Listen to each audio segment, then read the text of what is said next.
నమస్తే అన్న. మనమైతే 30 రోజుల ఛాలెంజ్ భాగంగా కూల్ డ్రింక్ ఈరోజైతే మనమైతే ఆరో రోజు అయితే ఉండడం జరిగింది. సో మనమైతే ఇప్పుడు దీన్ని అయితే టేస్ట్ చేయబోతున్నాం. సో దీని పేరు వచ్చేసి యాపిల్ ప్యార్లో ఫీజ్ అంట. యాపిల్ ఫ్లేవర్డ్ స్ప్రింక్లింగ్ డ్రింక్ అంట. సో దీన్ని అయితే మనం ఇప్పుడైతే టేస్ట్ చేయబోతున్నాము.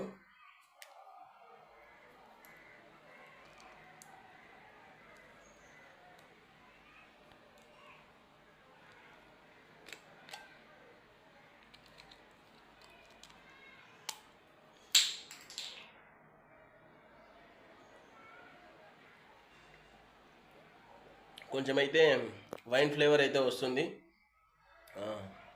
ఓకే అన్న, మళ్ళీ రేపు వీడియోలో కలుసుకుందాం. అంతవరకు బాయ్ బాయ్. మీకు నా ఛానల్ నచ్చినట్టయితే లైక్ చేయండి, షేర్ చేయండి, సబ్స్క్రైబ్ చేయండి, పక్కన ఉన్న బెల్ ఐకాన్ నొక్కండి. Bye bye.